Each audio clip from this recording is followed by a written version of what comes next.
അത് യഥാർത്ഥത്തിൽ നവീൻ ബാബുവിന് വിഷം നൽകിയത്, നവീൻ ബാബുവിന് ഘാതകർ വിഷം നൽകിയത് ആന്തരാവയവങ്ങൾ പോസ്റ്റ്മോർട്ടത്തിൻ്റെ സമയത്ത് ശേഖരിക്കുകയോ രാസപരിശോധനയ്ക്ക് അയക്കുകയോ ചെയ്തിട്ടില്ല എന്ന് വ്യക്തമാകുന്നു.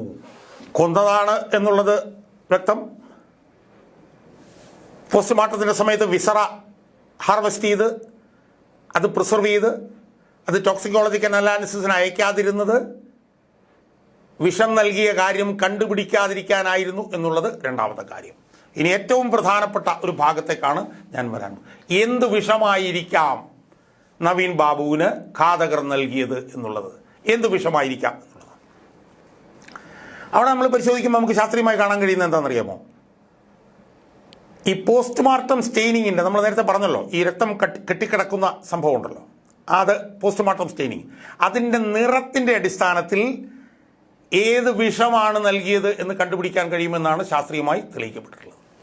മരണമടഞ്ഞ ആളുടെ ആന്തരാവയവങ്ങളിൽ പൊട്ടാസ്യം സയനൈഡിൻ്റെയോ സോഡിയം സയനൈഡിൻ്റെയോ സോഡിയം കാർബണേറ്റിൻ്റെയോ സാന്നിധ്യം സുപ്രധാന വിഷയമാണ്. ആന്തരാവയവങ്ങളുടെ രാസപരിശോധനയുടെ അഭാവം ഇക്കാര്യം അന്വേഷണ ഉദ്യോഗസ്ഥന്മാർക്കോ പ്രോസിക്യൂഷനോ കോടതിക്കോ ലഭ്യമല്ലാതാക്കാൻ ഇടയാക്കി. ആന്തരാവയവങ്ങളുടെ പരിശോധന നടക്കായിരുന്നു. ഇത് പോസ്റ്റ്മോർട്ടം സമയത്തുണ്ടായ വീഴ്ചയാണ് എന്ന് പറയാൻ ഞങ്ങൾ ആഗ്രഹിക്കുന്നു. നമസ്കാരം. കണ്ണൂർ ADM ആയിരുന്ന നവീൻ ബാബുവിൻ്റെ ദുരൂഹ സാഹചര്യത്തിലുള്ള മരണവും അഥവാ അദ്ദേഹത്തിൻ്റെ മരണം ഒരു കൊലപാതകമാണ് എന്നുള്ള തരത്തിലുള്ള വാർത്തകളും അതേ തുടർന്നുള്ള ചർച്ചകളും തന്നെയാണ് ഇന്നിപ്പോൾ കേരളത്തിൽ കോളിളക്കം സൃഷ്ടിച്ചുകൊണ്ടിരിക്കുന്നത്. കേരളത്തിലെ മുഖ്യധാരാ മാധ്യമങ്ങൾ ഉൾപ്പെടെ നവമാധ്യമങ്ങൾ ഉൾപ്പെടെ എല്ലാ മാധ്യമങ്ങളും ചർച്ച ചെയ്യുന്നത് നവീൻ ബാബുവിൻ്റെ ദുരൂഹ സാഹചര്യത്തിലുള്ള മരണം അഥവാ അദ്ദേഹത്തിൻ്റെ മരണം ഒരു കൊലപാതകം തന്നെയാണ് എന്നുള്ള വിഷയം തന്നെയാണ്. ഓരോ ദിവസവും ഈ വിഷയത്തിൽ പുതിയ പുതിയ ആരോപണങ്ങളും പുതിയ പുതിയ കണ്ടെത്തലുകളും വെളിപ്പെടുത്തലുകളുമാണ് വന്നുകൊണ്ടിരിക്കുന്നത്. നിരവധി വ്യക്തികളാണ് നവീൻ ബാബുവിൻ്റെ ദുരൂഹമായ മരണവുമായി ബന്ധപ്പെട്ട് നിരവധി വെളിപ്പെടുത്തലുകൾ നടത്തിക്കൊണ്ടിരിക്കുന്നത്. ഇതിൽ മിക്കവാറും വെളിപ്പെടുത്തലുകൾ നവീൻ ബാബുവിൻ്റെ മരണം ഒരു കൊലപാതകം തന്നെയാണ് എന്ന് സ്ഥിരീകരിക്കുന്ന തരത്തിലേക്കാണ് ഓരോ വെളിപ്പെടുത്തലുകളും എത്തിച്ചേരുന്നത്. കേരളത്തിൻ്റെ പൊതുബോധം നവീൻ ബാബുവിൻ്റേത് ആത്മഹത്യയല്ല, അതൊരു പ്രീ പ്ലാൻഡ് മർഡറാണ്, അതായത് ആസൂത്രിത കൊലപാതകം തന്നെയാണ് എന്ന രീതിയിൽ തന്നെയാണ് ഇപ്പോൾ വിശ്വസിക്കുന്നതും ഈ വിഷയത്തെ നോക്കിക്കാണുന്നതും. കഴിഞ്ഞ ദിവസം ഹൈക്കോടതിയിൽ നടന്ന വാദത്തിൽ നവീൻ ബാബുവിൻ്റെ മരണത്തിൽ CBI അന്വേഷണം ആവശ്യപ്പെട്ടുകൊണ്ട് ബഹുമാനപ്പെട്ട ഹൈക്കോടതിയിൽ കൊടുത്തിരിക്കുന്ന ഹർജിയിൽ വിശദമായ വാദം നടക്കുമ്പോൾ നവീൻ ബാബുവിൻ്റെ അഭിഭാഷകനായ, അതായത് നവീൻ ബാബുവിൻ്റെ ഭാര്യയുടെ അഭിഭാഷകനായ ജോൺ റാൾഫ് എന്ന പ്രമുഖനായ അഭിഭാഷകൻ ചില ന്യായവാദങ്ങൾ കോടതിയിൽ സമർപ്പിക്കുകയുണ്ടായി. ബഹുമാനപ്പെട്ട ഹൈക്കോടതിയുടെ തന്നെ 2016 നടന്ന ഒരു വിധിന്യായം ചൂണ്ടിക്കാണിച്ചുകൊണ്ട് തന്നെയാണ് അദ്ദേഹം തൻ്റെ വിശദമായ ആർഗ്യുമെൻറ്റ്സ് റിപ്പോർട്ട് കോടതിയിൽ കൊടുത്തത്. ഒരു മനുഷ്യനെ കൊല ചെയ്യാൻ ഉദ്ദേശിക്കുന്നവർ അദ്ദേഹത്തിന് വിഷം നൽകുകയാണെങ്കിൽ ഏതൊക്കെ തരത്തിലുള്ള മാറ്റങ്ങളായിരിക്കും ആ മൃതദേഹത്തിൽ കാണാൻ സാധിക്കുക എന്നുള്ളതിൻ്റെ വിശദമായ പഠനവും റിപ്പോർട്ടും തന്നെയായിരുന്നു 2016 ഹൈക്കോടതിയിൽ നടന്ന അശോക് എന്ന് പറഞ്ഞ ഒരു കേസുമായി ബന്ധപ്പെട്ട് നൽകിയ വിധിന്യായത്തിൽ ജോൺ റാൾഫ് ചൂണ്ടിക്കാണിച്ചത്. നവീൻ ബാബുവിൻ്റെ മൃതദേഹം പോസ്റ്റ്മോർട്ടം ചെയ്ത ഡോക്ടർ മൃതദേഹത്തിൻ്റെ ആന്തരിക അവയവങ്ങൾ എടുത്ത് ടോക്സിക്കോളജിക്കൽ അനാലിസിസിന് അയക്കാതിരുന്നതും അത് സൂക്ഷിച്ചു വയ്ക്കാതിരുന്നതും ഗുരുതരമായ വീഴ്ചയാണ്. ഈ മരണത്തിൽ മറ്റൊരു വസ്തുതയാണ് ഇതിലൂടെ തെളിയിക്കപ്പെടുന്നത് എന്ന് തന്നെയാണ് ജോൺ റാൾഫ് സൂചിപ്പിക്കുന്നത്. അതായത് നവീൻ ബാബുവിൻ്റെ ആന്തരിക അവയവങ്ങൾ എടുത്ത് സൂക്ഷിക്കാതിരുന്നത്, അത് ടോക്സിക്കോളജിക്കൽ അനാലിസിസിന് അയക്കാതിരുന്നത് നവീൻ ബാബുവിൻ്റെ ഘാതകർ വിഷം നൽകിയിരുന്നു എന്ന് തന്നെയുള്ളതിൻ്റെ സൂചനയാണ് എന്നാണ് അഡ്വക്കേറ്റ് ജോൺ റാൾഫ് ബഹുമാനപ്പെട്ട ഹൈക്കോടതിയെ അറിയിച്ചത്. നാളിതുവരെയും പുറത്തു വരാതിരുന്ന ഒരു രഹസ്യം തന്നെയാണ് ഇത്. കാരണം ഒരാൾ തൂങ്ങി മരിച്ചിട്ടുണ്ട് എന്നുണ്ടെങ്കിൽ ആ മൃതദേഹത്തിൽ പോസ്റ്റ്മോർട്ടം ചെയ്യുന്ന അവസരത്തിൽ പോസ്റ്റ്മോർട്ടം സ്റ്റെയിനിങ്ങിൽ കാണുന്ന ചില പാടുകൾ, ആ പാടുകളുടെ നിറവ്യത്യാസം എന്നിവയെ അടിസ്ഥാനപ്പെടുത്തിയാണ് ഇയാളുടെ ഉള്ളിൽ, അതായത് മരണപ്പെട്ടയാളുടെ ഉള്ളിൽ വിഷം ചെന്നിട്ടുണ്ടായിരുന്നോ എന്നുള്ളതെല്ലാം പരിഗണിക്കപ്പെടുന്നതും. അതുകൊണ്ട് തന്നെയാണ് ആന്തരിക അവയവങ്ങൾ ടോക്സിക്കോളജിക്കൽ അനാലിസിസിന് അയക്കേണ്ടി വരുന്നതും എന്ന് തന്നെയാണ് പറയുന്നത്. അതായത് ഒരാളെ കൊല്ലണം എന്നുണ്ടെങ്കിൽ അയാളെ വിഷം കൊടുത്ത് ബോധം കെടുത്തിയതിനു ശേഷം കെട്ടിത്തൂക്കുകയാണെങ്കിൽ പോസ്റ്റ്മോർട്ടം റിപ്പോർട്ടിൽ തൂങ്ങി മരണത്തിൻ്റെതായ രീതികളെ കാണിക്കുകയുള്ളൂ, അല്ലെങ്കിൽ തൂങ്ങി മരണത്തിൻ്റെതായ ലക്ഷണങ്ങളെ കാണിക്കുകയുള്ളൂ. എന്നാൽ ആന്തരിക അവയവങ്ങൾ ടോക്സിക്കോളജിക്കൽ അനാലിസിസിന് അയച്ചാൽ മാത്രമേ അയാളുടേത് തൂങ്ങി മരണമല്ല എന്ന് തെളിയിക്കാൻ സാധിക്കൂ.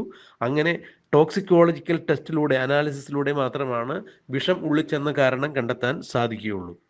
ഇത് തന്നെയാണ് ബഹുമാനപ്പെട്ട ഹൈക്കോടതിയിൽ 2016 നടന്ന ഒരു കേസിന്റെ വിധിന്യായം ഉയർത്തി കാണിച്ചുകൊണ്ട് അഡ്വക്കേറ്റ് ജോൺ റാൾഫ് തന്റെ ആർഗ്യുമെന്റ് റിപ്പോർട്ട് സമർപ്പിച്ചത്. അന്ന് ഒരാളെ വെള്ളത്തിൽ മുക്കി കൊന്നതുമായി ബന്ധപ്പെട്ട ഒരു കേസായിരുന്നു ഉണ്ടായിരുന്നത്. എന്നാൽ വെള്ളത്തിൽ മുക്കി കൊല്ലുന്നതിന് മുമ്പ് ഇയാൾക്ക് വിഷം നൽകുകയും തുടർന്ന് ഇയാളെ ആഴം കുറഞ്ഞ വെള്ളത്തിൽ മുക്കി കൊല്ലുകയുമായിരുന്നു. എന്നാൽ പോസ്റ്റ്മോർട്ടം റിപ്പോർട്ടിൽ ഉണ്ടായിരുന്നതാവട്ടെ മുങ്ങിമരണമാണ് എന്നുള്ളതായിരുന്നു.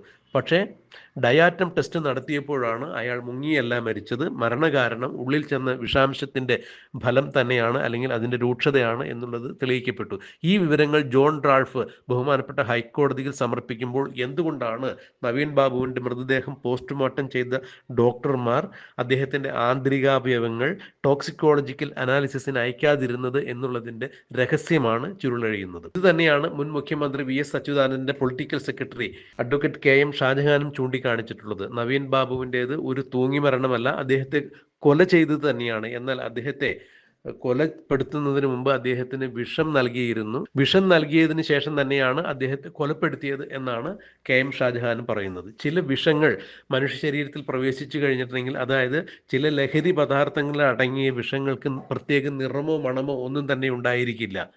എന്നാൽ ഇത് ശരീരത്തിൽ പ്രവേശിച്ചു കഴിഞ്ഞാൽ ആൾ മരണപ്പെടുകയാണെങ്കിൽ അത്തരം പ്രത്യേകം ചില വിഷപദാർത്ഥങ്ങൾ ശരീരത്തിൽ ഉണ്ടായിക്കഴിഞ്ഞാൽ പോസ്റ്റ്മോർട്ടം റിപ്പോർട്ടിൽ പല വിധത്തിലുള്ള സ്റ്റെയിനിങ് ആയിരിക്കും കാണിക്കുക. അതായത് സയനൈഡ് പോലുള്ള വിഷപദാർത്ഥങ്ങൾ ഉള്ളിൽ ചെന്നിട്ടാണ് മരണം സംഭവിക്കുന്നതെങ്കിൽ പോസ്റ്റ്മോർട്ടം റിപ്പോർട്ടിൽ കാണുന്ന സ്റ്റൈനിങ്ങിന് ചെറി പഴത്തിന്റെ കളറായിരിക്കും. അല്ല, അത് മറ്റേതെങ്കിലും നൈട്രേറ്റ് പോലുള്ള, അമോണിയം നൈട്രേറ്റ് ഒക്കെ പോലുള്ള മറ്റേതെങ്കിലും വിഷപദാർത്ഥങ്ങളാണ് എന്നുണ്ടെങ്കിൽ തീർച്ചയായിട്ടും പോസ്റ്റ്മോർട്ടം സ്റ്റെയിനിങ്ങിൽ കാണുക ഒരു പിങ്ക് കളറായിരിക്കും. വേറെ ഏതെങ്കിലും സ്വഭാവത്തിലുള്ള വിഷപദാർത്ഥമാണെങ്കിൽ പോസ്റ്റ്മോർട്ടം സ്റ്റൈനിങ്ങിൽ കാണുന്നത് തവിട്ട് നിറമായിരിക്കും. ഇങ്ങനെ വളരെ വിശദമായ രീതിയിൽ തന്നെയാണ് ടോക്സോളജിക്കൽ അനാലിസിസിനെ കുറിച്ച് വിശദമായ രീതിയിൽ തന്നെ ഒരു റിപ്പോർട്ട് തന്നെയാണ് ജോൺ റാൾഫ് തന്റെ ആർഗ്യുമെന്റ് റിപ്പോർട്ടിൽ ബഹുമാനപ്പെട്ട ഹൈക്കോടതിക്ക് സമർപ്പിച്ചിരിക്കുന്നത്.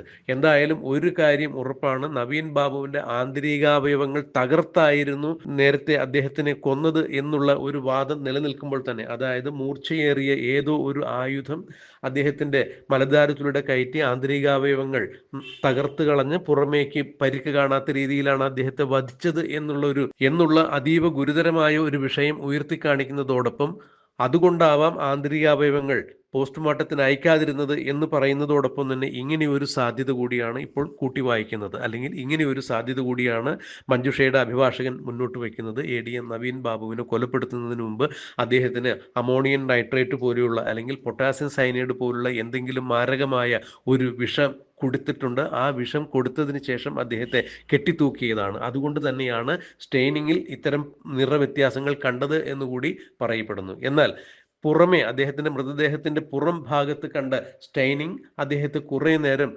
താഴെ കെടുത്തിയിരുന്നു എന്ന് വേണം മനസ്സിലാക്കാൻ. ഇത്തരം നിരവധി കാരണങ്ങൾ ഉയർത്തി കാണിച്ചുകൊണ്ട് തന്നെയാണ് വിശദമായ ഒരു ആർഗ്യുമെന്റ് റിപ്പോർട്ട് തന്നെയാണ് അഡ്വക്കേറ്റ് ജോൺ റാൾഫ് ഹൈക്കോടതിയിൽ നൽകിയിരിക്കുന്നത് എന്ന് പറയുമ്പോൾ ഇത്തരം ചില നിഗമനങ്ങളിലേക്ക് തന്നെയാണ് ഇപ്പോൾ അഡ്വക്കേറ്റ് KM ഷാജഹാനും എത്തിച്ചേർന്നിരിക്കുന്നത് എന്ന് പറയുമ്പോൾ നവീൻ ബാബുവിന്റെ ആന്തരികാവയവങ്ങൾ തകർത്ത് രക്തസ്രാവം ഉണ്ടാക്കി അദ്ദേഹത്തെ വധിച്ചു എന്ന് നേരത്തെ പുറത്തു വന്ന റിപ്പോർട്ടിന് പുറമെ ഇപ്പോൾ അദ്ദേഹത്തിന് വിഷം കൂടി ഉണ്ടാകാം എന്നുള്ള വ്യക്തമായ സൂചനകളും വാദങ്ങളുമായി തന്നെയാണ് അഡ്വക്കേറ്റ് ജോൺ റാൾഫ് മുന്നോട്ട് വന്നിരിക്കുന്നത്. ഇതുകൊണ്ട് തന്നെയാണ് പോസ്റ്റ്മോർട്ടം ചെയ്ത ഡോക്ടർമാർ അദ്ദേഹത്തിന്റെ ആന്തരികാവയവങ്ങൾ, നവീൻ ബാബുവിന്റെ ആന്തരികാവയവങ്ങൾ ടോക്സോളജിക്കൽ അനാലിസിസിന് അയക്കുവാൻ വേണ്ടി മുതിരാതിരുന്നത്, അതിനുവേണ്ടി ആന്തരികാവയവങ്ങൾ സൂക്ഷിക്കാതിരുന്നത്.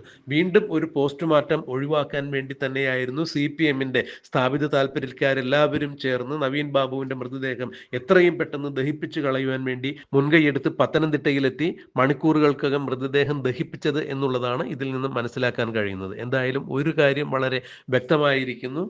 അഡ്വക്കേറ്റ് ജോൺ റാൾഫ് ബഹുമാനപ്പെട്ട ഹൈക്കോടതിയിൽ അദ്ദേഹത്തിന്റെ ആർഗ്യുമെന്റ് റിപ്പോർട്ട് സമർപ്പിച്ചതിലൂടെ നവീൻ ബാബുവിന്റെ ആന്തരികാവയവങ്ങൾ സൂക്ഷിക്കാതിരുന്നത്, അദ്ദേഹത്തിന് വിഷം നൽകി കൊന്നതിൻ്റെ സൂചനകൾ പുറത്തു വരാതിരിക്കാൻ വേണ്ടി തന്നെയാണ്. എന്നാൽ പോസ്റ്റ്മോർട്ടം റിപ്പോർട്ടിൽ കണ്ടിട്ടുള്ള വിവിധ വർണ്ണങ്ങളിലുള്ള സ്റ്റെയിനിങ് ഇത് തന്നെയാണ് സൂചിപ്പിക്കുന്നത്. അതിൽ യാതൊരു സംശയവുമില്ല. ഇത് തെളിയിക്കാതിരിക്കാൻ വേണ്ടി തന്നെയാണ് മണിക്കൂറുകൾക്ക് നവീൻ ബാബുവിൻ്റെ മൃതദേഹം ദഹിപ്പിച്ചു കളഞ്ഞത്. വീണ്ടും ഒരു പോസ്റ്റ്മോർട്ടത്തിന് സാധ്യത ഉണ്ടാവാതിരിക്കാൻ വേണ്ടി കരുതിക്കൂട്ടി തന്നെയാണ് ഇങ്ങനെ ചെയ്തത് എന്ന് തന്നെയാണ് ഇപ്പോൾ കേരളീയ പൊതുസമൂഹം എടുത്തു പറയുന്നത്. അഡ്വക്കേറ്റ് കെ എം ഷാജഹാനും ഇത് തന്നെയാണ് സൂചിപ്പിക്കുന്നത്. ഒരു മാധ്യമത്തിൽ നൽകിയ അഭിമുഖത്തിലാണ് അഡ്വക്കേറ്റ് കെ എം ഷാജഹാൻ ഇതുപോലുള്ള വിശദമായ വിവരങ്ങൾ വ്യക്തമാക്കിയത്. അഡ്വക്കേറ്റ് കെ എം ഷാജഹാൻ ഒരു മാധ്യമത്തിന് നൽകിയ അഭിമുഖത്തിന്റെ പ്രസക്ത ഭാഗങ്ങൾ നമുക്കൊന്ന് കേൾക്കാം. അത് യഥാർത്ഥത്തിൽ നവീൻ ബാബുവിന് വിഷം നൽകിയത്, നവീൻ ബാബുവിന് ഘാതകർ വിഷം നൽകിയത് ആന്തരാവയവങ്ങൾ പോസ്റ്റ്മോർട്ടത്തിൻ്റെ സമയത്ത്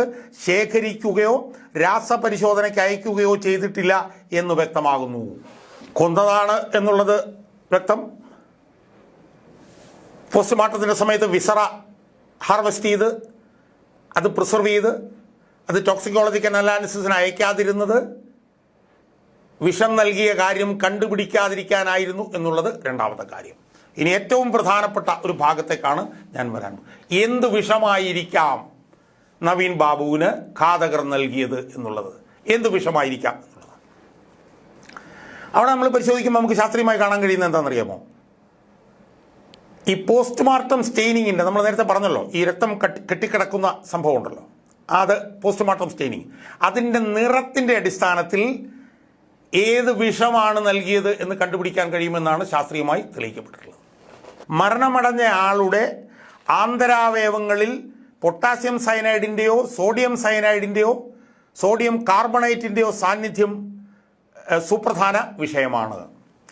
ആന്തരാവയവങ്ങളുടെ രാസപരിശോധനയുടെ അഭാവം ഇക്കാര്യം അന്വേഷണ ഉദ്യോഗസ്ഥന്മാർക്കോ പ്രോസിക്യൂഷനോ കോടതിക്കോ ലഭ്യമല്ലാതാക്കാൻ ഇടയാക്കി. ആന്തരാവയവങ്ങളുടെ പരിശോധന നടക്കായിരുന്നു. ഇത് പോസ്റ്റ്മോർട്ടം സമയത്തുണ്ടായ വീഴ്ചയാണ് എന്ന് പറയാൻ ഞങ്ങൾ ആഗ്രഹിക്കുന്നു.